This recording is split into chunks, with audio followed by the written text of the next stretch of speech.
Oi, pessoal, beleza? Então, esse vídeo é para que a gente comente um pouco sobre a parte 3 do nosso material de biologia disponibilizado na plataforma da escola, né, um pouco sobre o conteúdo e também abordando os exercícios que foram disponibilizados, então, como forma de estudo para a nossa prova, que acontece na semana que vem. Tá? Então, gostaria de mostrar um pouco o material disponibilizado e que a gente fizesse então as correções desses exercícios então, tá? Conferindo inclusive o gabarito que foi disponibilizado no site, tá? E que a gente ter, enfim, fazendo a correção e analisando novamente o gabarito e as questões, tem alguns termos ali que a gente precisa corrigir. E por isso a gente vai fazer por isso estou fazendo essa aula online aqui para a gente fazer a correção, certo? Então vamos abrir o material, tá? Tá aqui o nosso material, então disponibilizado na plataforma, certo? Então vamos fazer uma análise dele, certo? A gente segue então na parte de citologia, né, de biologia celular.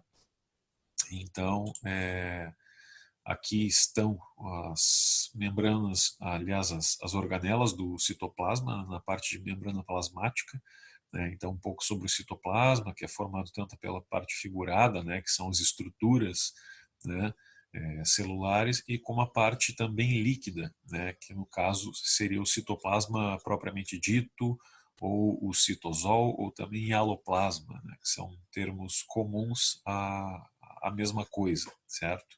É a parte fluida onde estão mergulhados então as organelas e todos os componentes que fazem parte do citoplasma figurado, certo?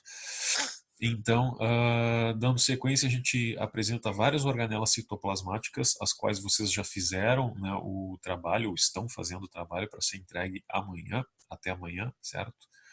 E nesse trabalho vocês vão colocar ali, né, nas células animal e vegetal, né, uma série de organelas que compõem essas células. Né? Mas eu coloquei aqui um pouco sobre a abordagem de algumas dessas organelas, então, tá? Como uma maneira de dar um certo destaque a aspectos importantes dessa matéria, caso vocês não contemplem isso no trabalho de vocês, ok? Então, nisso a gente fala tem ali sobre a questão da importância dos microtúbulos, tá? Que é a parte que compõe a maior parte do citoesqueleto. O citoesqueleto celular seriam todo o emaranhado, né, de microtúbulos, né, uma rede de proteínas. Os microtúbulos eles são formados de tubulina, né, que é uma proteína do interior da célula.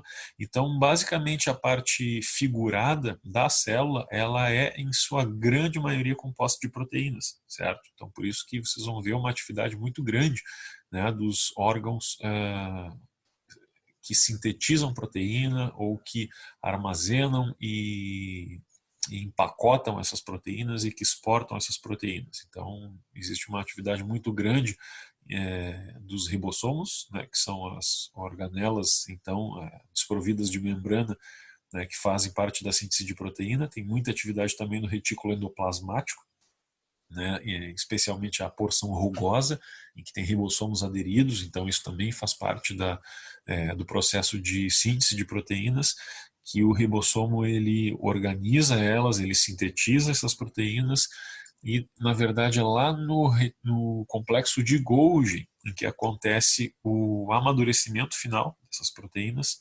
e também o empacotamento, o armazenamento e o empacotamento delas na forma de vesículas.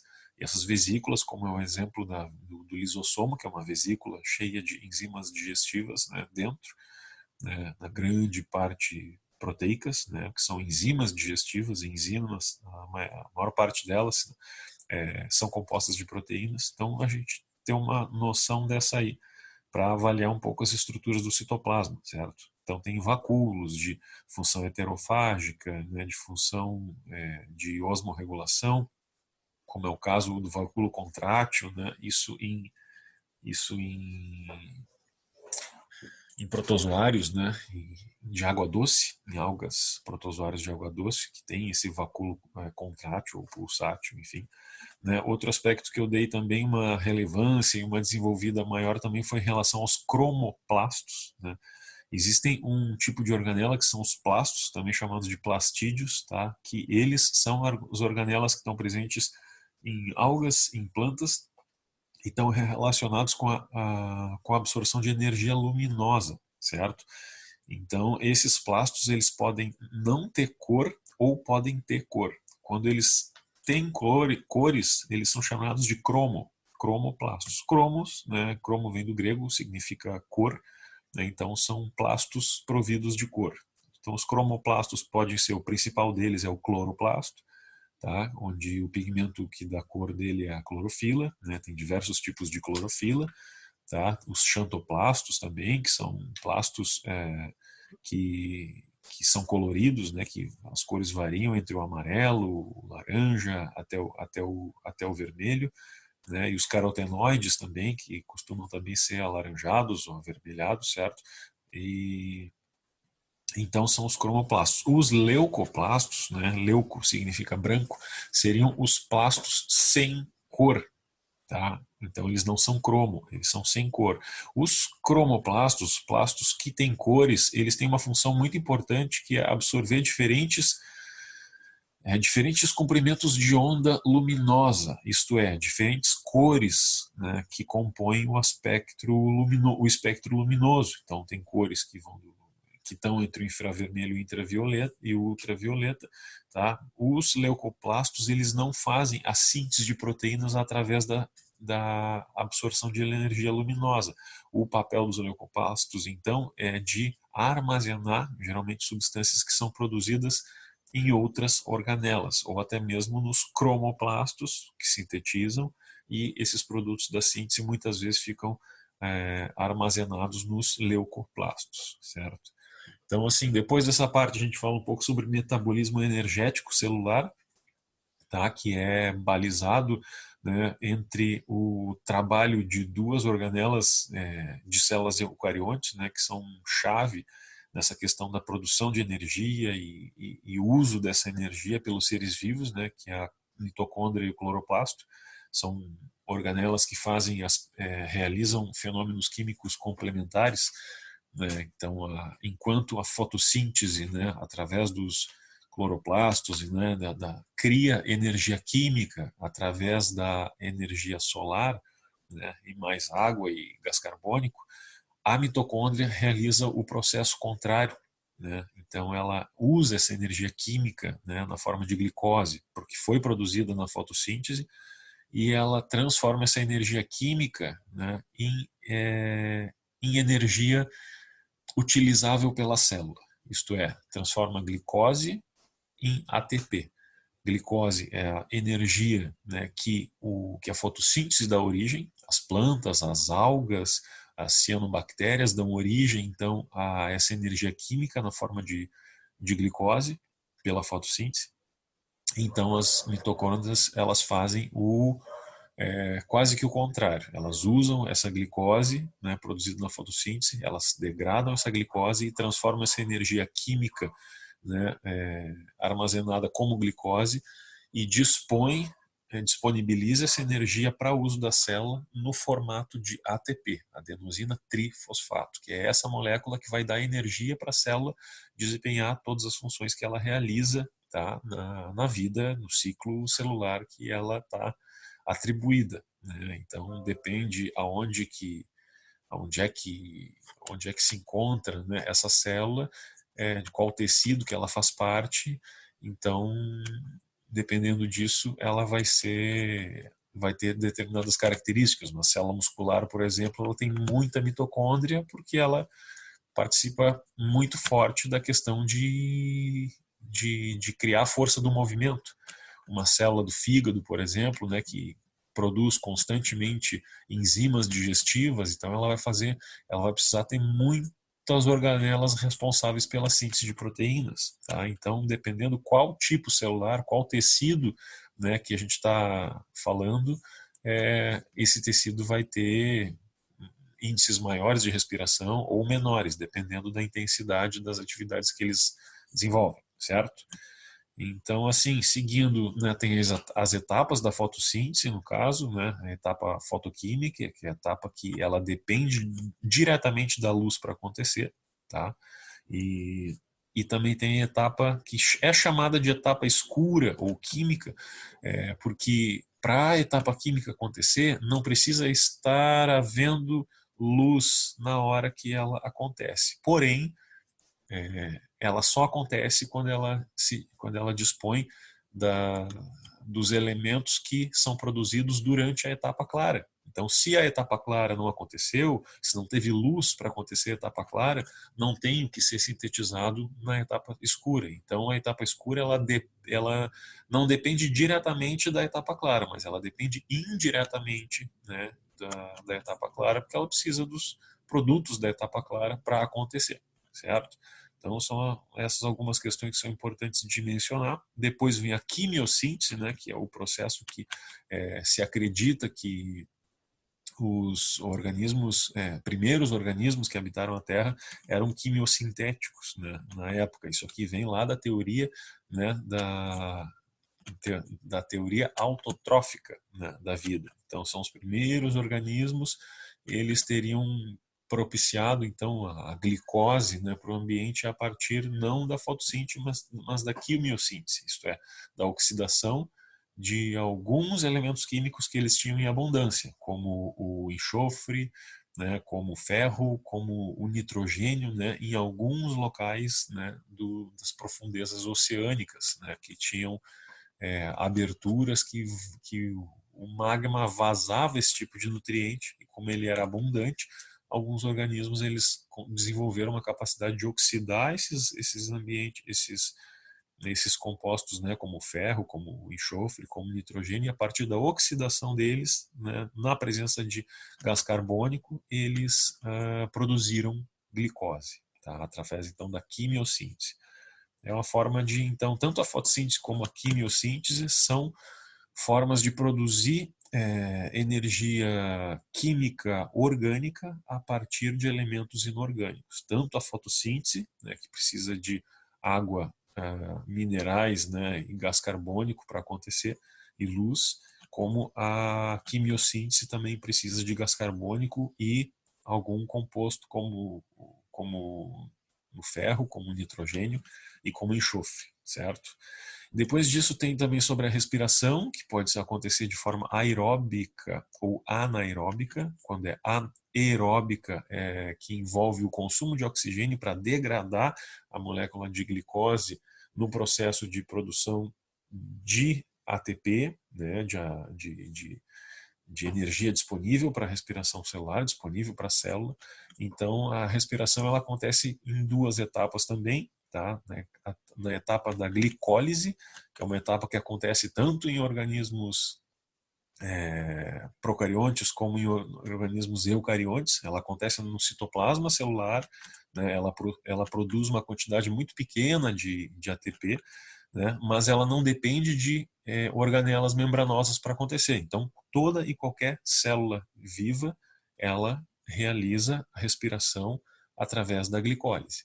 Os organismos eucariontes, eles são providos das estruturas membranosas, como a mitocôndria. E a mitocôndria, ela vem a propiciar um aproveitamento muito melhor da glicose na geração de ATP. Tá? A glicólise, por exemplo, ela, como resultado, ela produz 2 moléculas de ATP por cada molécula de glicose. E se vocês forem ver se a respiração completa aeróbia, né, além da glicólise, contando com o ciclo de Krebs, né, e a cadeia respiratória, são essas 3 etapas que compõem então a respiração aeróbia, ela pode ter um resultado final de 38 ATP. Né? Então seriam os 34 ATP lá da cadeia respiratória, mais 2 ATPs do ciclo de Krebs e mais 2 ATPs da glicólise. Então fecham 38 ATPs produzidos a partir de uma molécula de glicose. Isso em eucariontes. Os procariontes só produzem 2 ATPs por molécula de glicose. Então vocês vão ver que o advento da mitocôndria na célula viva otimiza muito, né, a geração de energia, a quantidade de energia utilizável pela célula a partir da mesma quantidade de glicose, né, que essa célula está degradando. Então ela aproveita muito mais, é muito mais interessante que isso aconteça. Porém, às vezes a respiração ela não provê oxigênio para acontecer. E aí existe então a respiração anaeróbia, tá? A anaeróbia, ela acontece sem a presença de oxigênio, tá? Então ela acontece também a degradação da glicose, porém sem presença de oxigênio. Quando isso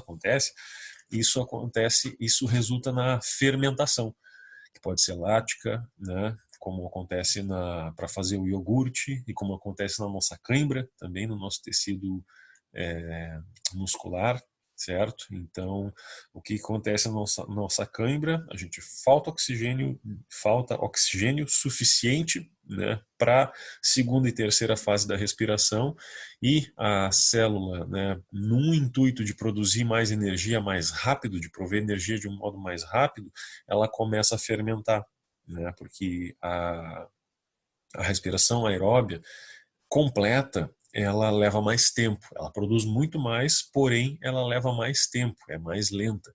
E a respiração anaeróbia, a fermentação, ela acontece de forma muito rápida, porém gera pouca energia, né? Então, quando a respiração aeróbia é incapaz de acontecer por falta de oxigênio, a célula, como uma forma de conseguir energia extra, ela começa a causar também a fermentação. E isso faz com que comece a haver acúmulo de ácido lático no músculo, e esse ácido ele causa dor, né? Sensação de corrosão, né, do nosso tecido muscular. Isso causa cãibra, né? Então, o que acontece quando a gente faz atividade sem condicionamento ainda, certo? Então isso é interessante a gente ter bem claro, tá? Antes de entrar nas outras questões. Depois tem a fermentação alcoólica, que ao invés de produzir ácido lático, produz álcool etílico, etanol, né, usado na produção de combustíveis, né, na produção de bebidas alcoólicas também. Né, todas elas acontecem a glicólise como primeira fase. Então, a primeira fase, toda a respiração celular de procarionte, de eucarionte, acontece a glicólise, que é a primeira fase, e que libera piruvato, que é o ácido pirúvico. Então, é esse piruvato que na fermentação láctica é transformado em ácido lático. Isso é feito por algumas enzimas que algumas bactérias possuem, como os lactobacilos, e também é feito nas próprias células musculares do corpo humano, né? No caso da cãibra, né? O que acontece na cãibra? Quando falta oxigênio suficiente para prover a energia que a célula muscular está precisando, a célula procura uma forma alternativa, né, uma forma complementar de produção de energia mais rápida. E como a fermentação láctica ela acontece muito mais rápida, porque ela é um processo muito mais simples do que toda a cadeia respiratória, né, do que a respiração aeróbia, né, completa, ela acaba gerando acúmulo de ácido lático. Tá? Então, por isso que acontece a ardência, né, causada pelo ácido lático no nosso tecido muscular, e essa ardência que é justamente a dor da cãibra. Então, esse piruvato pode se transformar em ácido lático na fermentação lática, pode se transformar também em álcool etílico ou etanol na fermentação alcoólica. Isso ocorre na fabricação de pães, também na fabricação do combustível, né, do etanol veicular. Esse também é feito por essa fermentação alcoólica, né? Tem uma bactéria específica que faz a fermentação alcoólica, que é o Saccharomyces cerevisiae, é a mesma bactéria utilizada no fermento de pão. E esse mesmo piruvato, na fermentação acética, é transformado em ácido acético, para azedar sucos e vinho para fazer vinagre de frutas ou vinagre de vinho, né? Vinagre de uva. Então, esse é o processo, tá? Bom, vamos então para a correção dos nossos exercícios, que tem alguns que precisam algumas correções mesmo, tá? Então vamos lá. Primeiro exercício fala sobre citoplasma celular, analisar as afirmativas e marcar a alternativa correta. Então primeiro fala, a glicólise, né, é uma fase da respiração celular de todas as células e acontece no citoplasma, né? Todas as células fazem glicólise, isto é, células procariontes, células eucariontes, né, mesmo com quem faz a respiração celular? A mitocôndria, né? Isto é, células procariontes têm mitocôndria? Não. Mas aí eu pergunto para vocês, onde é que acontece a glicólise? A glicólise acontece no citoplasma. Ainda não é uma etapa que acontece dentro da mitocôndria. Como ela acontece no citoplasma, tanto procariontes como eucariontes têm a capacidade de fazer respiração celular por glicólise. Tá? É essa a respiração aeróbia feita por bactérias, por exemplo. Né? E até mesmo a anaeróbia também é feita no processo de glicólise. Tá? Então quer dizer que, mas como a anaeróbia, se ela como é que ela acontece na aeróbia se até as anaeróbias também fazem glicólise? Então, essa glicólise, ela acontece, ela não precisa do oxigênio para acontecer. Então, tanto na respiração aeróbia como na anaeróbia, a glicólise acontece, tanto com ou sem oxigênio. Tá? Ela precisa de oxigênio quando acontece dentro da membrana plasmática, dentro da mitocôndria. Aí sim, né, precisa de oxigênio e só vai acontecer a respiração completa, digamos assim, né, aeróbia completa na presença de oxigênio. Aí quando não tem o oxigênio, lá na terceira fase, né, depois da glicólise, é que vai acontecer a fermentação na falta de oxigênio. Se tiver oxigênio, né, depois da glicólise vem então o ciclo de Krebs, né, e a cadeia respiratória e também a fosforilação, também a fosforilação, tá? E que fazem parte do mesmo na terceira fase, tá? Então vamos lá. Então tá certo. Glicólise é uma fase da respiração celular de todas as células e acontece no citoplasma. Perfeito, tá certo. A 1 tá certo.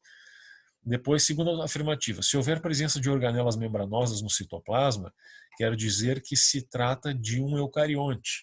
Sim, o que define a célula eucarionte é justamente a presença de estruturas envolvidas por membrana, né? Núcleo ou qualquer organela membranosa. Então, tá certo. A presença de organelas membranosas quer dizer que é um eucarionte. Então, a gente já sabe que a 1 e a 2 estão certas. Então, aqui a gente já sabe que provavelmente seja a letra D, né? Então vamos ver a terceira aqui só para ter certeza. O citoesqueleto é um emaranhado de fibras de fosfolipídios que participam do transporte de substâncias no interior do citoplasma. Tá quase certa. O citoesqueleto é um emaranhado de fibras, ok? Só que são fibras proteicas. Fibras, né? Lembra lá dos microtúbulos? De que eram feitos os microtúbulos? De tubulinas, de proteínas chamadas de tubulinas. Então, a maior parte do citoesqueleto, né, o citoesqueleto ele é todo ele formado por proteínas. Tá? Então, na verdade, os fosfolipídios são a constituição das membranas. Tá? Isso aí a gente não pode esquecer. Beleza? Então, a 3 está errada, a 1 e a 2 estão certas, fica a letra D. A segunda questão é bem inteligente, é bem interessante. Ela faz a gente pensar um pouquinho, né? Ela nos dá 4 organismos aqui, né? 4 seres vivos, A, B, C e D. Cada um deles representa um ser vivo específico, né? E apresenta algumas organelas, estruturas da célula, né? E aí dizendo se esse ser tem ou não tem, né? Essas organelas. Então, a partir da ausência ou da presença dessas organelas, a gente vai classificando eles de acordo com os grupos de seres vivos, certo? Então, vamos lá. São exemplos de organismos que possuem células do tipo A, B, C e D, respectivamente. Então, em ordem, vamos ver o A primeiro. Quem seria o A? A gente sabe que o ser vivo A ele não tem complexo de Golgi, não tem cloroplasto. Tá? Que isso já nos diz? Se ele não tem complexo de Golgi, que é uma organela membranosa que sintetiza proteína e qualquer ser vivo necessita produzir proteínas, né? Porque, bom, se o citoesqueleto da célula é feito de proteínas, quem é que sintetiza essas proteínas? Precisa ter. Então, proteína é uma coisa essencial na constituição das células de qualquer ser vivo. Então, se não tem complexo de Golgi, bom, quer dizer que ele não tem ele não tem organelas citoplasmáticas, tá? Ou ele não existe, que não é o caso, ele existe aqui, ou ele não tem organela citoplasmática provida de membrana. Quem são os organismos que não têm organelas providas de membrana, envoltas por membranas? Os procariontes, as bactérias. Tá? Então, imagino aqui que seja o caso de um procarionte. Vamos ver. Ele não tem cloroplasto. Beleza, não tem cloroplasto. Né? Procariontes não tem cloroplasto. Só que vocês vão ver que ele tem clorofila. Se ele é um procarionte e tem clorofila, ele é um procarionte que faz fotossíntese. Quais são os procariontes que fazem fotossíntese? As cianobactérias. Tá? Então vamos ver o resto. Né? Parede celular, tem parede celular. Cianobactérias, né? As bactérias de modo geral têm parede celular. Então, ok. Vacúolo central, não tem. Né? Quem é que tem vacúolo? Quem tem vacúolo são as algas protistas, tá? E as plantas. Com a diferença que o vacúolo central, quem tem são as plantas. Tá? As algas ou os protozoários, eles possuem vacúolo, mas o vacúolo não se localiza no centro da célula. O vacúolo ele se localiza junto nos arredores da célula, ele não fica fixado ao meio da célula. Né? Então ele está também num estágio de circulação junto com os outros elementos, né, que compõem a célula.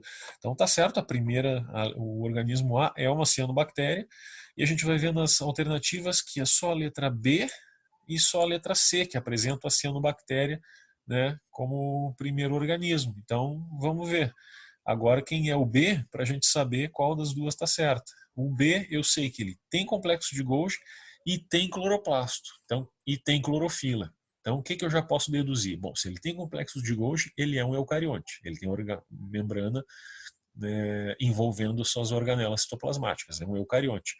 Dessas organelas, ele tem cloroplasto e tem clorofila, quer dizer que ele é fotossintetizante.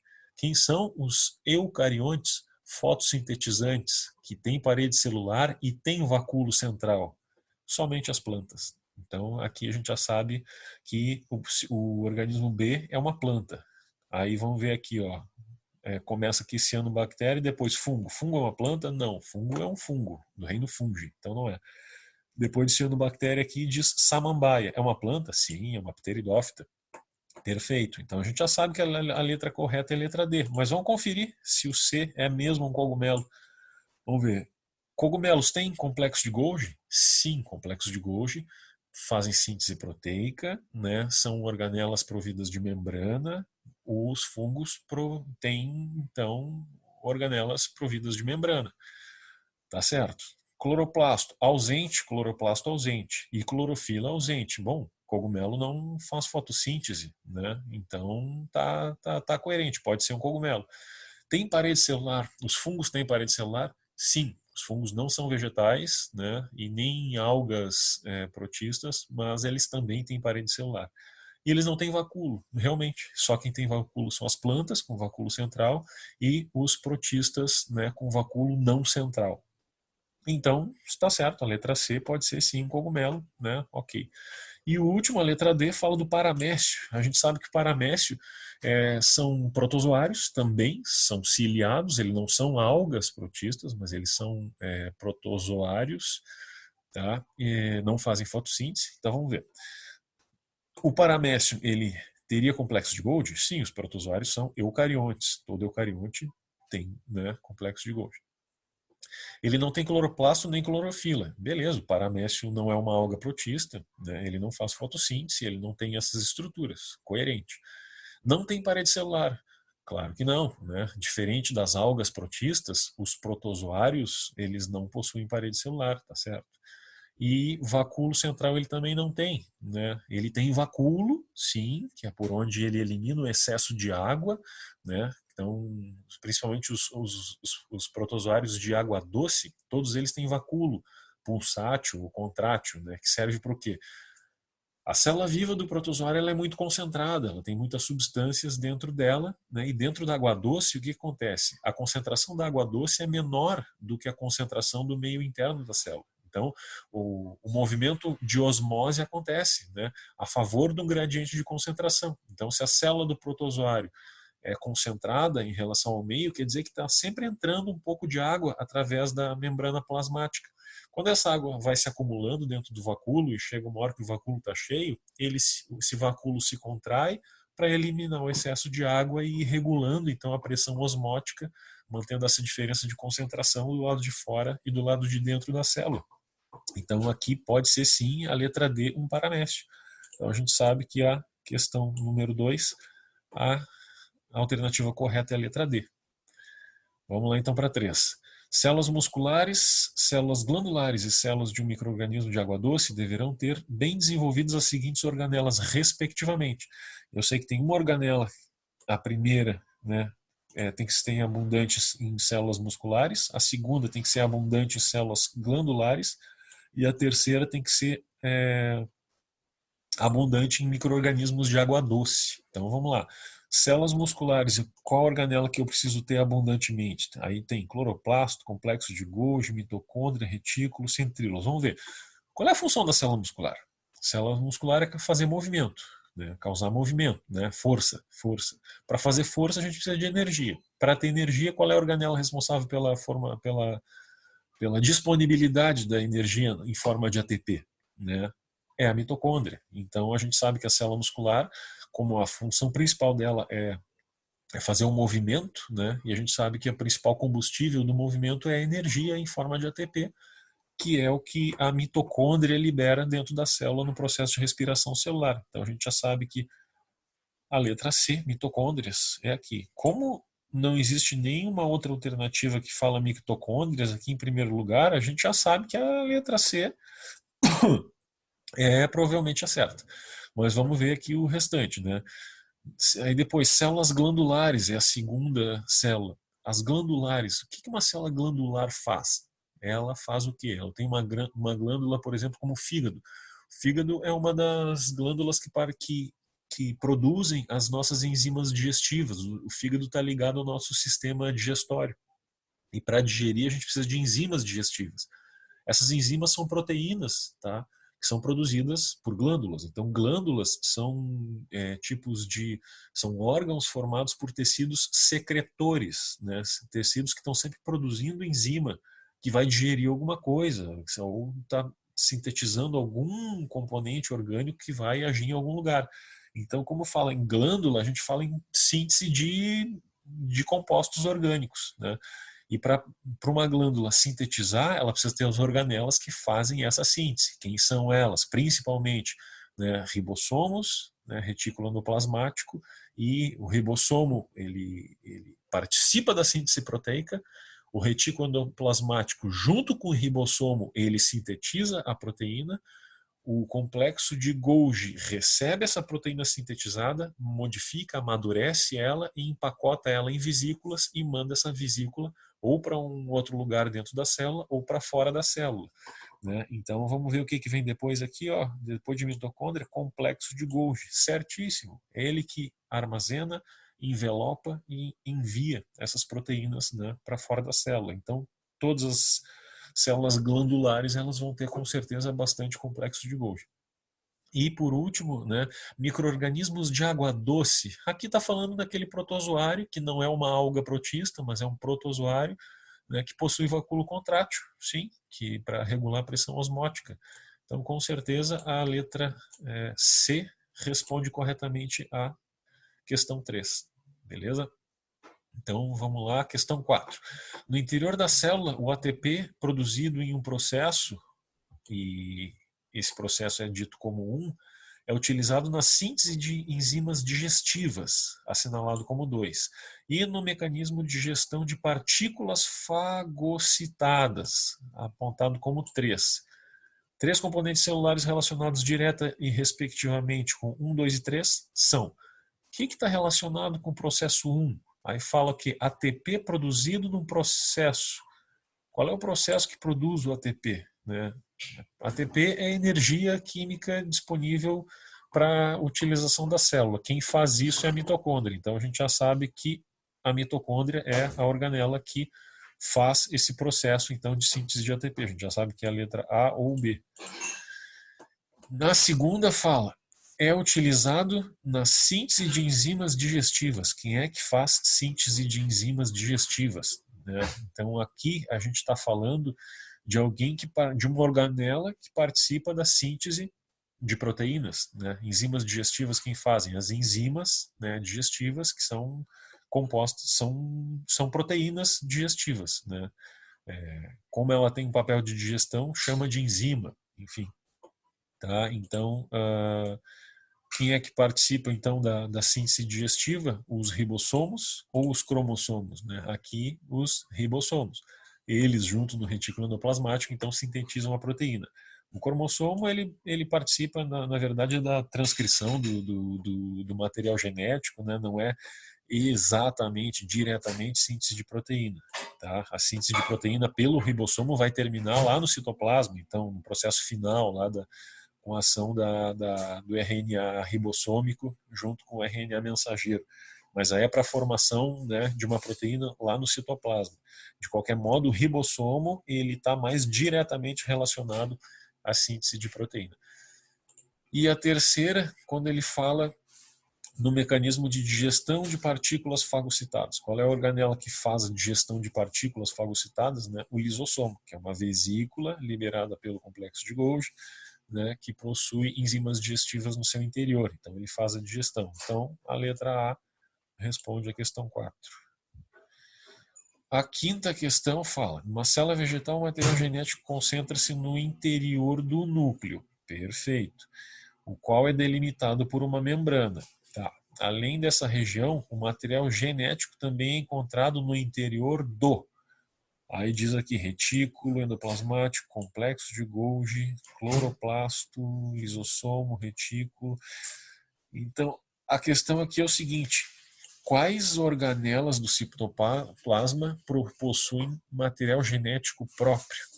Tá? Aqui eu já vou dizer o seguinte: vocês lembram da teoria da endossimbiose, né? Quando uma célula bacteriana, uma célula uma arqueobactéria entrou dentro de uma outra estrutura celular e dentro dessa estrutura celular ela começou a degradar a glicose de uma forma mais eficiente do que essa célula já fazia sozinha, ela acabou fazendo parte daquela célula. Então, o processo de endossimbiose quer dizer que um ser vivo entrou na célula de outro ser vivo e ele acabou se dando tão bem lá dentro, né, que ele permaneceu lá e ele foi se simplificando e ele acabou fazendo parte daquela célula que englobou ele, porque lá dentro ele achou alimento e um ambiente de proteção, né? E os produtos digamos assim, da digestão dele são aproveitados pela própria célula. Então acabou que a simbiose, né, deu origem a uma organela, que é uma organela de origem bacteriana. Né? Então, na verdade, toda mitocôndria ela tem um DNA bacteriano próprio, certo? E todo o cloroplasto também, né? Que por causa explicado pela teoria da endossimbiose. Então, das organelas, as únicas organelas, inclusive que tem dupla membrana, isto é, uma membrana que era da bactéria mesmo que entrou e outra membrana da vesícula que se formou pela entrada da bactéria. Então, por isso que somente o cloroplasto e a mitocôndria tem dupla camada lipídica. Né? E essa dupla camada acabou depois facilitando alguns processos bioquímicos, né, de respiração celular e de fotossíntese. Então, por isso que o cloroplasto e a mitocôndria são as únicas organelas citoplasmáticas que possuem material genético próprio de origem bacteriana, mesmo a gente, né, seres humanos eucariontes, né, a gente tem as nossas mitocôndrias é de origem bacteriana, sim. Né? Se pegar a nossa mitocôndria e estudar o DNA, né, o material genético dessa mitocôndria, a gente vai ver que ele possui ribossomos bacterianos. Né? Então, fiquem ligados, anotem isso, que isso é bastante pedido também, beleza? Então, a gente já sabe que a letra E responde à questão 5. Tá? Então, vamos seguindo. Em relação ao cloroplasto, julgue as proposições, usando C para certo e E para errado. Aqui eu até já coloquei aqui, mas vamos fazer de conta que não. Essa aqui, na verdade, não tem alternativa que responda a ela, viu? Então, façam a correção de vocês. O certo aqui é essa sequência aqui. Certo, errado, certo, certo. Então, vamos lá. Possui vesículas membranosas em forma de disco, os tilacoides, com pigmentos para absorção de luz. Isso tem a ver com o cloroplasto? Sim, é nos tilacoides que apresenta a concentração das, das moléculas de clorofila. Olha só, aqui está o tilacoide, ó, as pilhazinhas, né, empilhadas, e dentro delas as moléculas de clorofila. Então, sim, tem a ver sim com os cloroplastos, né, as vesículas membranosas em formas de disco formando os tilacoides. Beleza, então a primeira aqui está certa. Depois aqui, ó, a redução do gás carbônico acontece durante a fase clara da fotossíntese. Não, a redução do gás carbônico acontece durante a fase escura da fotossíntese. Tá? Então, a fase clara da fotossíntese não acontece a redução do gás carbônico, certo? Depois, letra C. Essa organela, no caso o cloroplasto, se origina pela evolução de um proplastídeo, estimulado pela presença de luz. Sim, isso aqui é uma coisa que é legal complementar da nossa apostila. Os plastos são as células que possuem duas membranas, né, que são responsáveis pela síntese de substâncias a partir da energia luminosa, tá? E eles podem ter diferentes cores de acordo com os pigmentos que eles possuem. Só que antes de um proplasto se transformar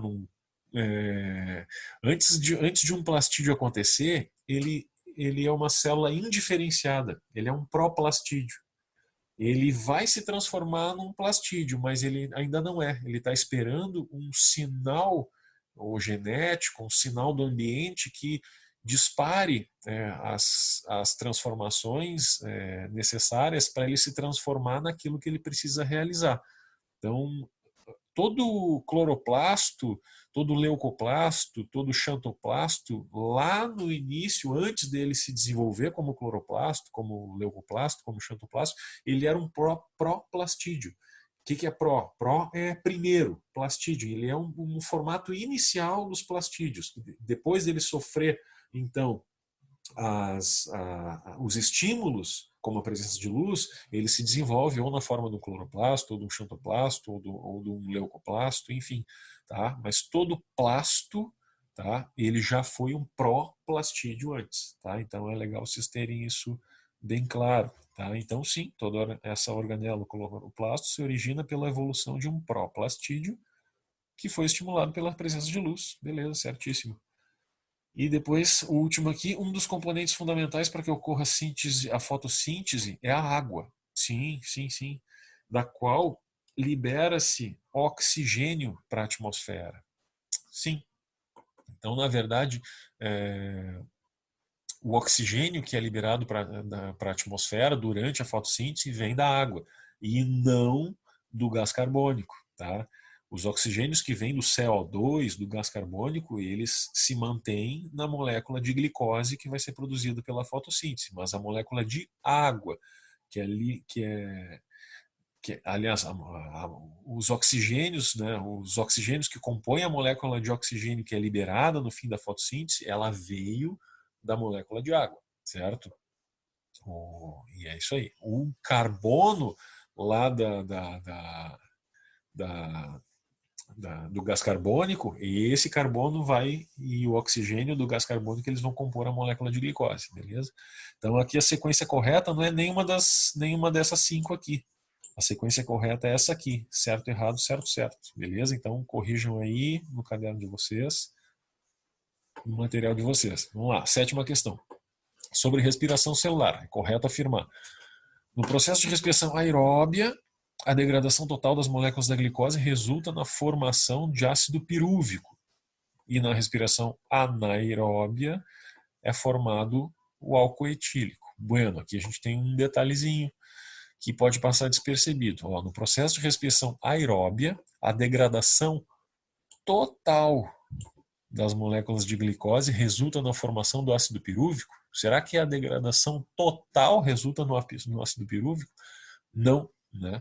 Na verdade, o ácido pirúvico ele resulta de uma degradação parcial da molécula de glicose que acontece só na primeira etapa, lá na glicólise, né? Aí depois da etapa de glicólise, que é a primeira, que a glicose se desdobra em dois ácidos pirúvicos, aí sim esse ácido pirúvico entra na mitocôndria e aí lá dentro ele acontece o ciclo de Krebs, a fosforilação, ou no caso da fermentação ele vai se transformar em lactato, vai se transformar em álcool etílico, vai se transformar em acetato, tá?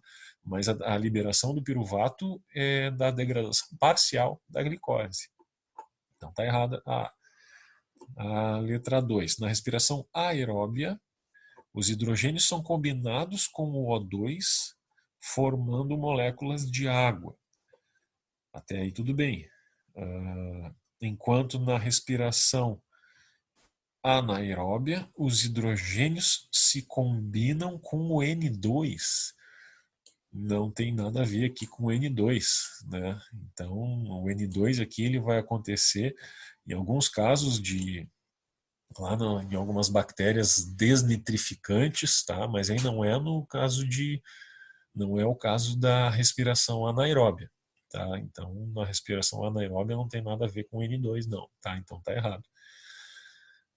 Bueno, letra C, a fosforilação oxidativa, né, que faz parte da terceira etapa da fotossíntese, até eu peço para vocês corrigirem um detalhezinho lá na nossa apostila, aqui, ó, quando fala em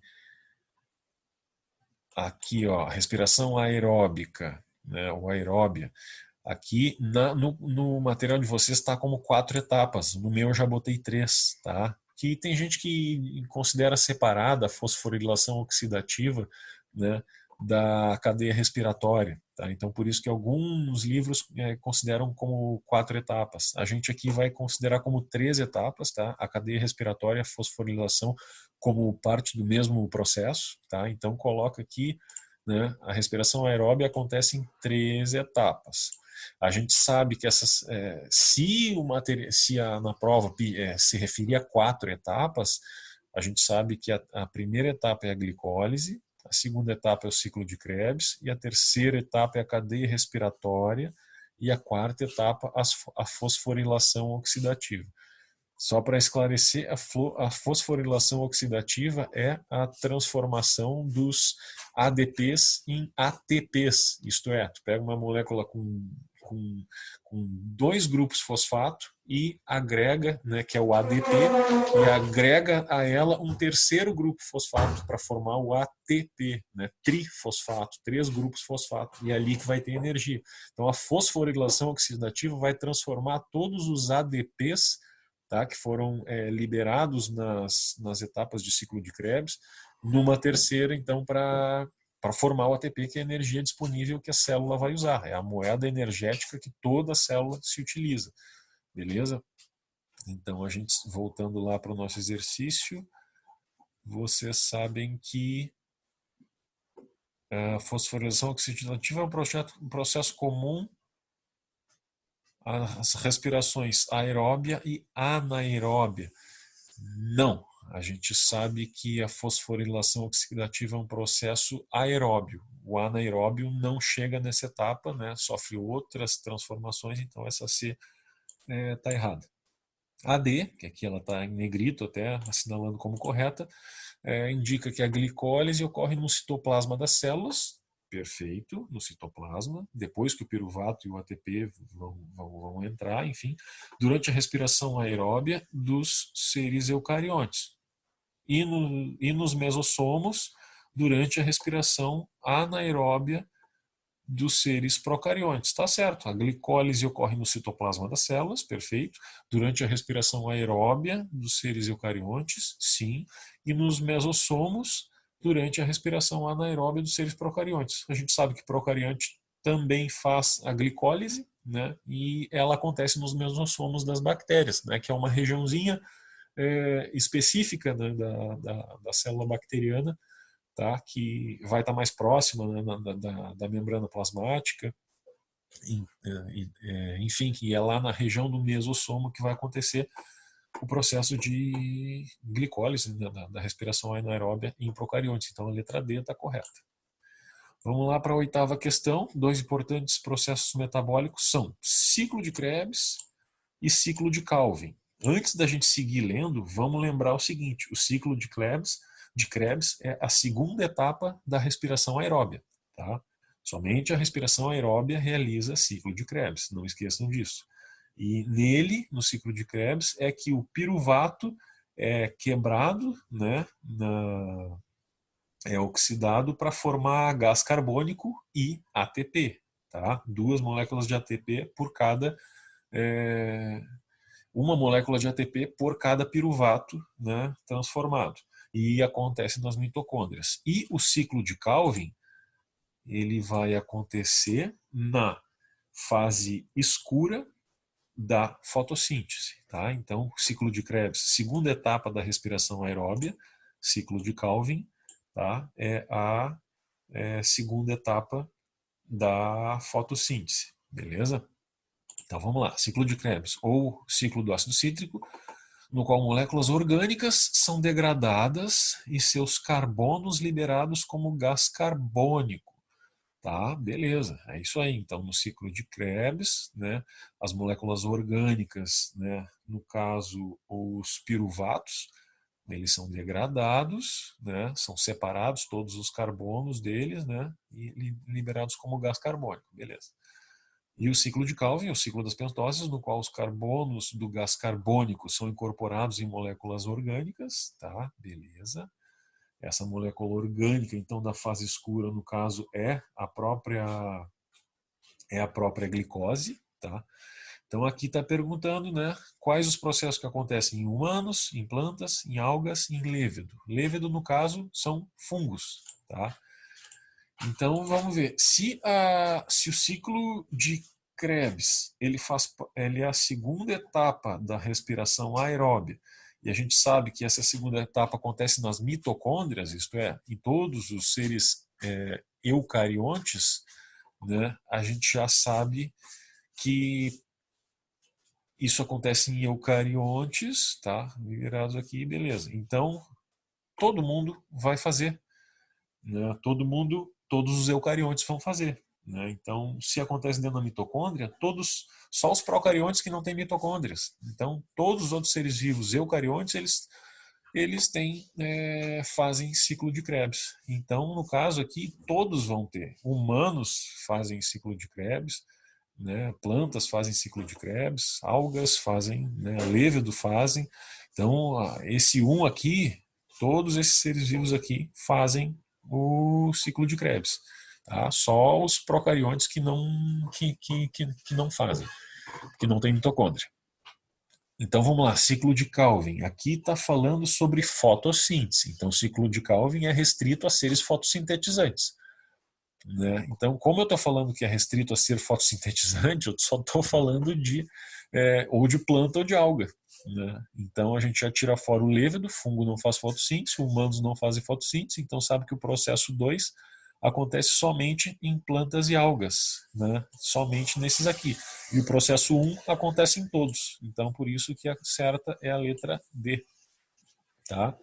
Aqui tem uma atenção aqui falando do ciclo de Krebs, que é a parte da respiração celular e ocorre em todos os organismos capazes de realizá-la, tá? Isso que eu expliquei agora anteriormente. Aí na questão 8 fala, o processo de oxidação dos alimentos através do qual a planta obtém energia para a manutenção dos seus processos vitais denomina-se. Oxidação seria quebrar uma molécula, tá? Retirando elétron dessa molécula que deu energia. Então, a molécula orgânica que provê energia à glicose, ela é oxidada, né? Isto é, retirado elétrons dela, né? E o processo bioquímico que faz isso é a respiração, né? A respiração que provê energia para a célula através da oxidação de alimentos, né? Do qual a planta obtém energia para a manutenção de seus processos vitais, do qual a planta ou qualquer outro ser vivo. Então é respiração. Respiração celular. Questão 9. Sobre o mesmo processo da questão anterior, em qual organela citoplasmática ocorre, então, a respiração celular. Bueno, a gente já sabe que mitocôndria. Tá? Esse é um exercício bem comum de ser pedido. Penúltima questão, assinale a alternativa que apresenta somente afirmativas corretas relacionadas à fotossíntese. Então, vamos lá. Primeira afirmativa, sulfobactérias, ferrobactérias e nitrobactérias fazem parte das cianobactérias, organismos fotossintetizantes. Bom, cianobactérias são fotossintetizantes. Só que essas sulfobactérias, ferrobactérias e nitrobactérias, vocês vão ver lá na quimiossíntese, são bactérias que não fazem fotossíntese, porém elas produzem o seu próprio alimento, elas produzem a sua própria glicose. Só que ao contrário delas criarem a glicose através da energia luminosa, elas vão criar a glicose através da oxidação de compostos inorgânicos que existem em abundância. Por exemplo, as sulfobactérias, elas vão oxidar o enxofre, tá?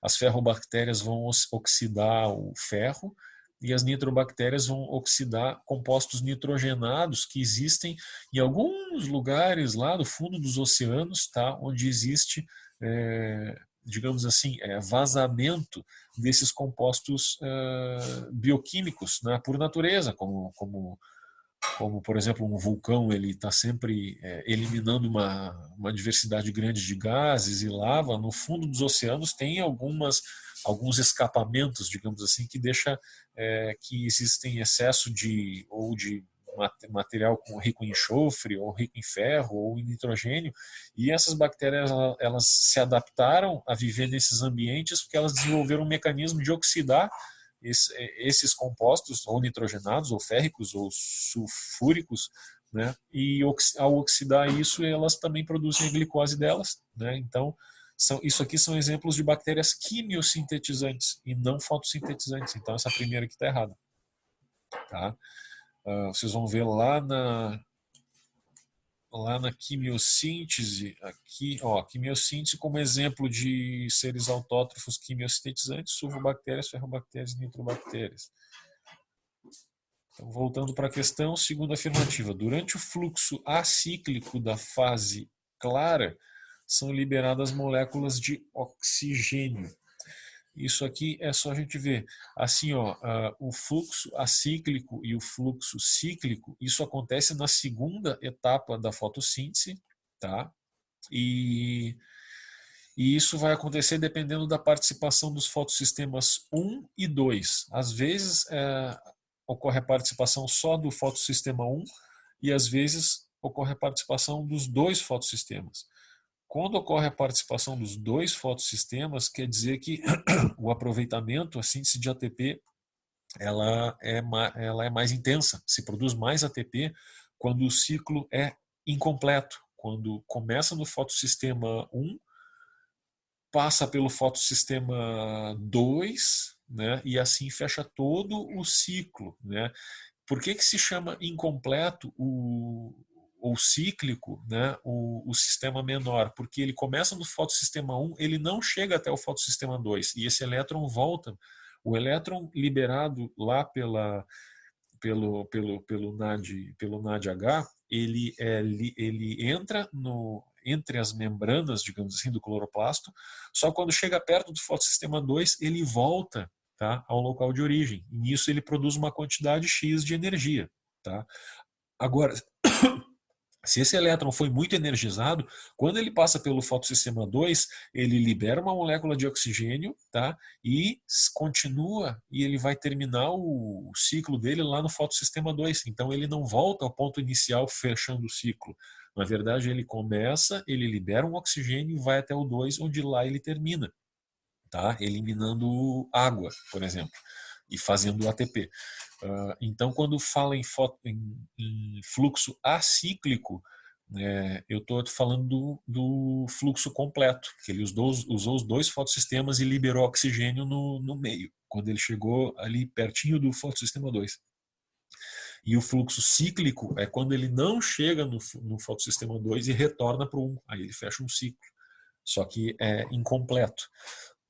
Então a gente sabe que no fotossistema, aliás, no fluxo completo ou acíclico, é ali que ele libera oxigênio. Então a gente sabe que, em razão disso, a afirmativa está durante o fluxo acíclico, na fase clara, são liberadas moléculas de oxigênio. Tá certo? Então, acíclico, ele não parou na metade para voltar, ele foi até o final e no meio desse processo ele libera oxigênio, então tá certo a alternativa 2. A afirmativa 2. Né? Então a gente já sabe que é a letra B, mas vamos ver a terceira. O ciclo de Calvin acontece na fase clara da fotossíntese. Então a gente já sabe que o ciclo de Calvin acontece na fase escura da fotossíntese, tá? E é nele então que acontece o consumo de gás carbônico, tá? E a liberação da glicose. Então essa 3 aqui está errada. Opa, aqui também está faltando um izinho. Bota aí. Então a gente sabe que a B é a alternativa certa da questão 10. E a última, 11ª questão, dependendo do tipo de fermentação, a molécula liberada na etapa de glicólise e que será transformada em ácido lático, etanol ou acetato é o piruvato. É o piruvato que é liberado na etapa de glicólise, que acontece em toda e qualquer célula, né, viva, e esse piruvato, então, que ele entra lá para a mitocôndria, e aí nos eucariontes é lá na mitocôndria que ele vai fazer a fermentação do piruvato, né, gerando ou ácido lático, ou etanol, ou acetato. Então a letra E é a questão certa do exercício 11. E esse é o nosso gabarito, pessoal. Então estudem, né? Isso aqui é a matéria que vai cair na nossa prova que a gente tem na semana que vem, tá? Já vou publicar amanhã, eu já coloco aqui orientações sobre a nossa prova, tá? Qualquer dúvida me acessem pelo e-mail. Tá? Espero que tenham tirado todas as dúvidas possíveis aí. Qualquer coisa eu estou à disposição por e-mail para me esclarecer qualquer coisa, beleza? Bons estudos aí e até breve.